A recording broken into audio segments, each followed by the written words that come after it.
Mein Name ist Björn Göttlicher. Ich bin Fotograf und habe in meinem Beruf viel gesehen. Nicht alles hat mir gefallen. Deswegen habe ich angefangen, Fragen zu stellen. Ich bin der Fotograf mit Zweifeln.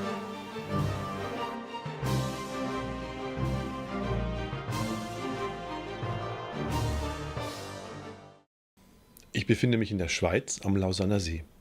Im Musée Elysée habe ich die Gelegenheit, mich bei der Eröffnung der Ausstellung Acte, Violence, indicible mit dem Kriegsfotografen Matthias Bruggmann zu unterhalten.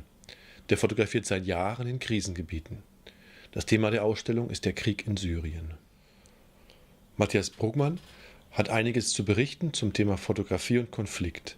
Ich frage ihn, wie sich in Bildern die Geschichte eines Krieges erzählen lässt, der so kompliziert ist wie der in Syrien. I don't think you can. I think you can give elements, you can give little pieces, but explain the whole thing you cannot. I wouldn't dare to try it. It's impossible. Even with text, you have 23 million wars and 23 million stories, and all of these stories with Syria, and alone, and that's not counting Iraq, and that's not counting Yemen now. It's impossible to tell all the stories, to tell a whole war. I think with pictures, and even with text. Once again, it's something I think is an illusion. The idea of photography as a vector of change, as it was presented, like kind of historically, this idea that you'd go and you'd take a picture and it'd change the world. I think that's bullshit. It's been bullshit for a very long time. Possibly ever since the end of World War I, as old as that. So even before the invention of like kind of modern photojournalism, I think it's a fallacy, intellectual fallacy. The kind of the very central questions, at least of my generation, of things like, if if you'd known about Auschwitz, what would you have done? If only we had known, we would have done something. That's bullshit.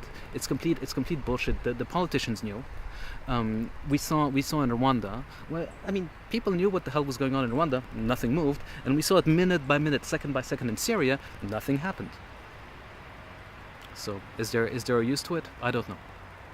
A single like kind of elaborate professional picture is just one piece in a puzzle, where you have of many different at this point of many different photographs, and that's a huge change.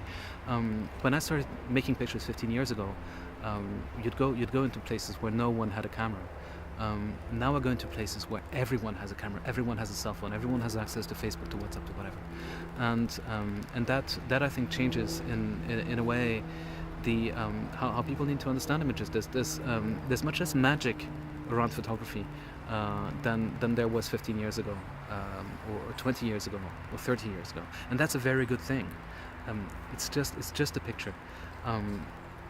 It doesn't mean that it doesn't have any value, in the same way that I would never ever think that the word of someone has no value, but it doesn't have more value than the word of someone is what I'm more inherent value, even though it gives us a very, very direct relationship to the world.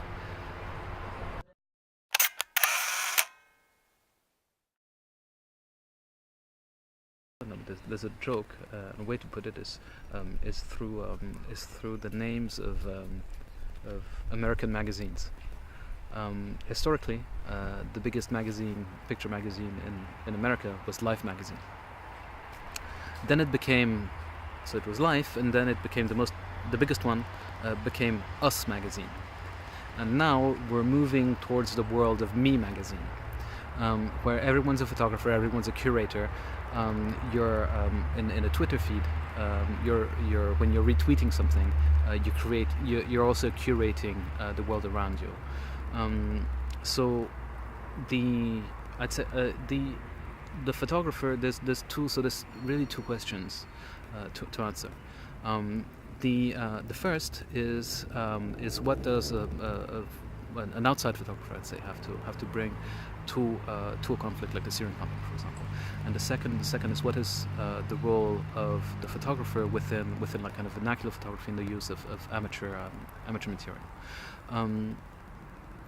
the role of any outside witness, and this is not limited to photographers, it's not limited to journalists, and it's not limited to NGOs in a conflict, is absolutely central. A Western and it's always a compromise. I know much less. I've spent quite a bit of time inside Syria, but I know less about Syria than any Syrian 9-year-old. I don't speak Arabic, and I'm extremely aware of how little I know. Because I'm a foreigner, I also have a huge privilege, which is that my family is not at risk if I say something that displeases someone else. There's little to no risk. If I was Syrian, this freedom in itself would already be an extraordinary act of courage, and we saw many of those during the conflict. But this like kind of possibility to be an outsider into a conflict that isn't yours, where it is not your childhood friends that are being killed, and it is not your house that is being destroyed.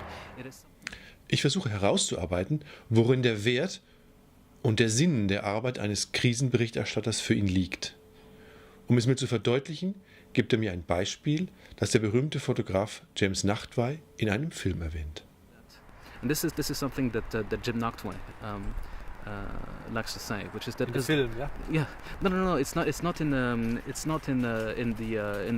what's his name in War Photographer. It's in a film by Patrick Chauvel. So that predates it. So kind of a younger Jim, and they're talking. So they're talking about the role of the photographer, and Jim makes this very good point, which is that as long as there's pushback, as long as people are trying to kill us, as long as people are trying to kill witnesses, and us by us I mean witnesses. So as long as people are trying to kill witnesses, it means that we're bothering them, and as long as we bother them, then it's worth it to keep on doing it, even if we're not exactly sure what the result is. I mean, it would be my interpretation of it. But as long as people are pushing back, as long as people are killing witnesses, killing journalists, we had 3 journalists killed on European soil this year for that were doing investigative work in Europe.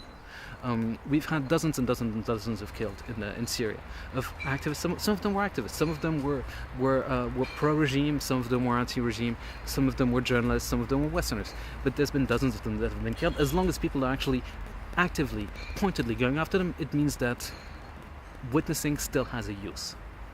The day that a witness, you can have any witness anywhere doing anything, then maybe it'll be time to stop doing it.